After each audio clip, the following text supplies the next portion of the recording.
S'inscrivant dans le cadre de la vision du Bureau national de l'Église ACPE, le pasteur Djoman a apporté un enseignement sur l'évangélisation. Il a relevé quelques points utiles pour la formation du peuple de Dieu. Il a par ailleurs, ce dimanche 6 août 2023, procédé à une synthèse de ce qui a été dit dans la semaine. S'inspirant de l'Évangile selon Matthieu 28 verset 19, il a apporté des éclaircissements sur les points suivants. L'évangélisation comme faisant partie des 3 priorités de l'Église.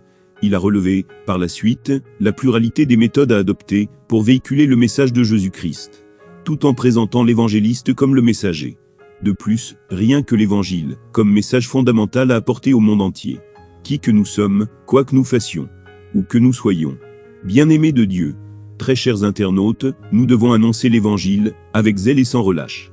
Et tu vas prier ce matin, afin que la parole de Dieu, l'évangile de Jésus-Christ, le vrai évangile qui sauve, l'évangile qui donne la foi, l'évangile qui donne la vie, l'évangile qui a été prêché par Jésus, il a dit, allez et faites des nations mes disciples, les baptisant au nom du Père, du Fils et du Saint-Esprit, les enseignant à observer toute ma loi. Je suis avec vous jusqu'à la fin des temps. Cet évangile qui guérissait des malades, cet évangile qui sauvait vraiment des vies, qui amenait des prisonniers à revenir à un état vraiment de bonne conduite. Cet évangile qui sauvait des brigands, qui a guéri, oui, Bartimée, fils de Timée, l'évangile de Jésus-Christ. Qu'on n'annonce pas un autre évangile que celui que nous avons reçu. Frère, que Dieu nous aide à préserver le vrai évangile, l'évangile de paix, l'évangile qui donne la vie. Et ce matin, nous allons parler de cet évangile afin que des vies soient sauvées, afin que des cœurs soient restaurés, afin que toi aussi, tu ailles dire aux hommes que vous avez la vie. Tu ailles leur dire que j'ai une nouvelle pour vous. Vous avez la liberté. Jésus a dit, l'Esprit de l'Éternel sur moi, car il m'a oint pour dire aux malades, vous êtes guéris. Pour annoncer aux boiteux, vous pouvez marcher.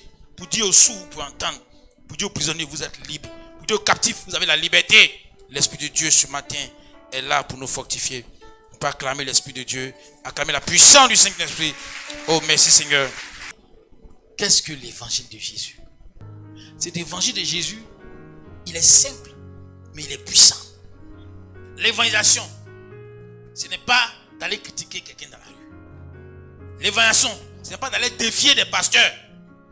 L'évangélisation, c'est d'aller dire aux gens que Jésus est venu et que leurs problèmes sont finis.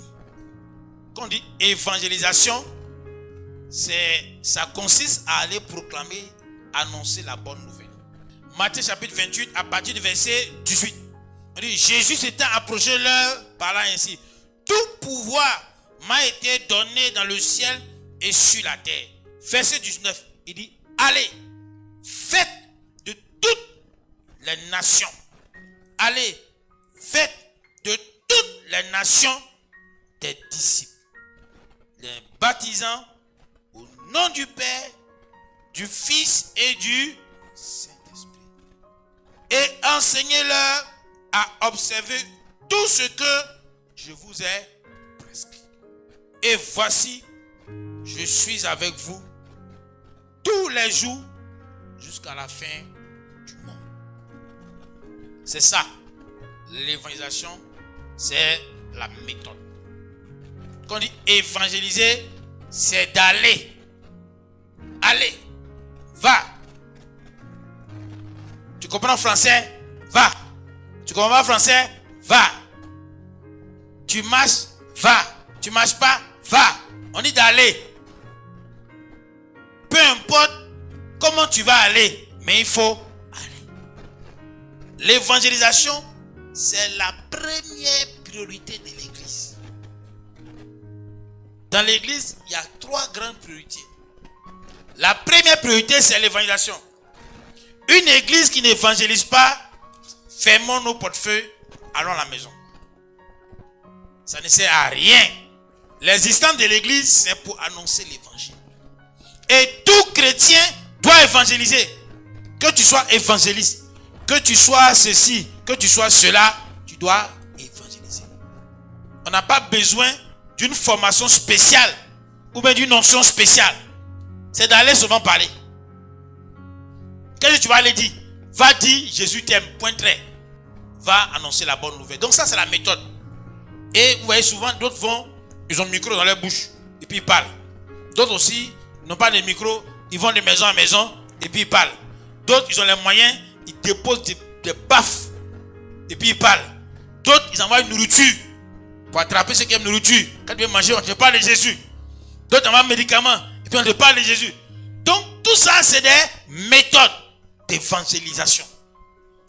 Mais il n'y a pas une qui est plus efficace que l'autre. Tu n'as pas dit non, évangélisation là, c'est quand on met baf. C'est faux. C'est pas ça seulement. L'évangélisation, c'est d'aller dire aux hommes les choses de Jésus. Après, on va voir vraiment le contenu. Et donc, la méthode, c'est l'évangélisation. Ensuite, l'évangéliste, c'est le messager.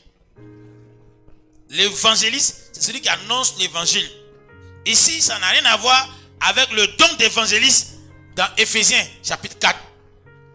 Tous ceux qui vont évangéliser sont des évangélistes. Alléluia. Ça n'a rien à voir avec l'évangéliste de profession qui est cité dans Éphésiens 4, qui annonce les messages. Donc si toi tu vas évangéliser, tu es un évangéliste. Mais ça ne veut pas dire que tu as un appel à être évangéliste. Mais tu évangélises comme la Bible le recommande dans Matthieu chapitre 28. Ensuite, le message, c'est l'évangile. C'est lui que nous allons annoncer. Amen. La bonne nouvelle de Jésus-Christ. C'est ça le message. La méthode, le messager et le message. La méthode, c'est comment tu vas aller évangéliser. Le messager, c'est toi. L'évangile, c'est ce que tu vas dire. Alléluia. Donc, trois choses. La méthode, ça dépend de toi. Si tu veux aller dans la maison des gens, frapper corps, bonjour, je suis chrétien, si tu parles de Jésus, voleur, quitte ma maison. Souvent on dit ça aux gens. Hein. Tu vas taper à l'autre porte, on te reçoit, tu parles de Dieu. Ça, c'est la méthode. Si aussi tu es un peu derrière, tu as payé ta baffe, tu mets au carrefour, prêche, c'est la méthode.